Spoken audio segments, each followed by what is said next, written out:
Lakshmi Prasanna poultries ఆధ్వర్యంలో జరిగిన ఈ మేళాకు ప్రజల నుండి విశేష స్పందన వచ్చింది. సుమారు 2000 మందికి పైగా ప్రియులు ఈ చికెన్ మేళాలో పాల్గొన్నారు. బర్డ్ ఫ్లూ భయంతో చికెన్ తినడం మానేయడంతో పౌల్ట్రీ రంగం తీవ్ర నష్టాల బాట పట్టిందన్నారు చికెన్ మేళా నిర్వాహకులు. బర్డ్ ఫ్లూ వైరస్ కొత్తగా వచ్చింది కాదని 20 ఏళ్లుగా ఉందన్నారు. ఈ వైరస్ ప్రభావం మనుషులపై చాలా అరుదన్నారు చికెన్ మేళా నిర్వాహకులు.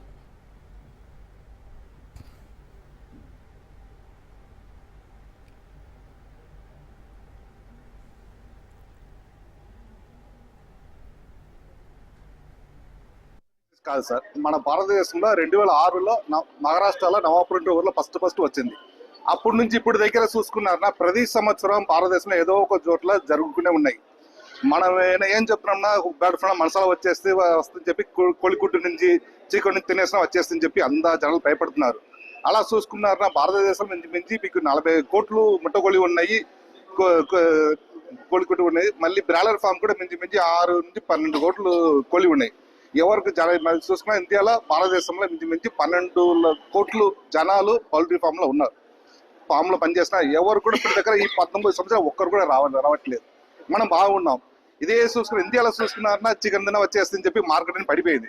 అమెరికాలో చూసుకుని లాస్ట్ 2 years లో మించి చాలా కోళ్ళు చెద్దిపోయింది. ఒక గుడ్డు అక్కడ 80 రూపాయలకి అమ్ముతున్నారు ఒక గుడ్డు. మన ఇండియాలో రివర్స్ లో వెళ్ళిపోయింది. ఒక గుడ్డు పెట్టినా కూడా తీసుకునే మనసులు జనాలు లేదు. ఇది బ్యాడ్ ఫ్లూ ఉంటుంది, వైరస్ ఉంటుంది. మామూలు ఈ చలికాలంలో వచ్చే వైరస్. అది ఫారెన్ నుంచి మైగ్రేట్ బర్డ్స్ అని చెప్తారు. అక్కడ నుంచి పక్షులు ఇక్కడ వస్తుంది. ఇక్కడ నుంచి కోడికి అన్ని కోడికి స్ప్రెడ్ అవుతుంది. అది ఈ వైరస్ ఈ చలికాలం అయిపోయినా అన్ని మొత్తం అయిపోతుంది. తర్వాత రాదు. ఈ చలికాలం నవంబర్ నుంచి ఫిబ్రవరి దగ్గర తర్వాత ఈ నేచురల్ సన్లైట్లే మీ వైరస్ అని చదిపోతుంది సార్. అది తర్వాత ఇండియన్ కుకింగ్ కండిషన్లో ఈ మనం చేసిన టెంపరేచర్ బాయిలింగ్ టెంపరేచర్ కనీసం 100 degrees Celsius దాటిపోతుంది. ఈ టెంపరేచర్కి ఏ క్రిమిని కూడా చెదిపోతుంది సార్. అది జనాలకి ఏం ప్రాబ్లం లేదు. చికెన్ తినండి, మన అందరూ ఆరోగ్యం ఉన్నాం, మీరు కూడా తినండి సార్. కానీ ఈ బర్డ్ అనే వ్యాధి కేవలం అపోహలు మాత్రమే కానీ ఎవరికి సోకినట్టు కానీ ఎటువంటి పరిస్థితుల్లోనూ ఎవరో పోయినట్టు కానీ ఎక్కడా లేదు. లేని పరిస్థితిలో అంటే అది ప్రకటించకూడదు పరంగా ప్రకటించింది ఫార్మర్స్ కి చాలా దెబ్బ తగులుతుంది. మన రాము గారు చెప్పినట్టు, మన సెల్లారెడ్డి గారు చెప్పినట్టు ఫార్మర్స్ ఈ పరిశ్రమలో ఎంతో మంది మనుగడ దెబ్బతిని పడిపోయే స్టేజ్ కి ఉంది. అంతంత మాత్రంగానే ఉంది పారాలో. ఈ పారాలకి ఇదే దెబ్బ.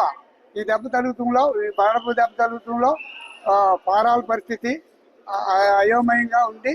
మీరు ఈ మేళ నిర్వర్తించినందుకు చాలా సంతోషించి మీరంతా మీ మీడియా మిత్రులు మమ్మల్ని ముందుగా మీ ద్వారా అందరికీ తినాలని మీరు పేపర్లకే పత్రికాముఖంగా అందరికీ తెలియజేస్తూ ఈ మేళాలో మీరు మా వాళ్ళు ఇచ్చింది ఆతిథ్యం తీసుకుని మీరంతా ఈ మాకు తోడ్పడాలని మిమ్మల్ని అందరినీ విన్నవించుకుంటూ సెలవు తీసుకుంటున్నాం.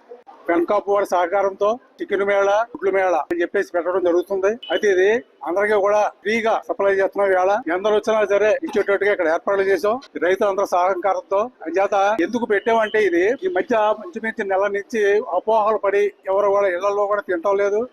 ఎవరైనా ఉంటే ఇప్పుడు మేము మా చికెన్ సెంటర్స్ లో 500 కోడి అమ్మేది 20 కోళ్ళు 30 కోళ్ళకి వచ్చేసింది. ఆదివారం అయితే 2000 కోడి అమ్మేది, అది 200 కోడి దిగిపోయింది. కాబట్టి దయచేసి మీరు అంతా అర్థం చేసుకుని దీనికి డాక్టర్లు చెప్పినట్టుగా దీని వల్ల ఏ రకమైన ఎఫెక్ట్ లేదు కాబట్టి చక్కగా అందరూ తిని ఆనందిస్తారని చెప్పి కోరుకుంటూ మరొకసారి మీకు విన్నపం ఏంటంటే దీని మీద ఎన్నో వేల మంది ఉపాధి ఉంది. ఈ ఉపాధి కోల్పోతున్నాం అని చెప్పి మా ఆవేదన చెప్పాం పెద్దలకు కూడా. అది దానికే ఉందో ఏమి లేదు కదా. గవర్నమెంట్ కూడా అనౌన్స్ చేసింది కదా తినవచ్చు అని. వాళ్ళు కూడా మేళాలు పెట్టారు అన్ని చోట్ల సక్సెస్ అయింది. అయితే ఇక్కడ అనుమతిలో పెడదామని చెప్పేసి అనుకుని ఈ రోజున ఇక్కడ కార్యక్రమం పెట్టి ఇంత భారీగా పెట్టి చేస్తున్నాం. కాబట్టి తప్పకుండా అందరూ కూడా దీన్ని అర్థం చేసుకుని ప్రతిరోజు కాకపోయినా కనీసం వారానికి 4 సార్లు గుడ్డు గానీ, వారానికి 2 సార్లు చికెన్ గానీ తీసుకోవాల్సిందిగా ఈ మీడియా పరంగా నిర్ణయించుకుంటున్నాం.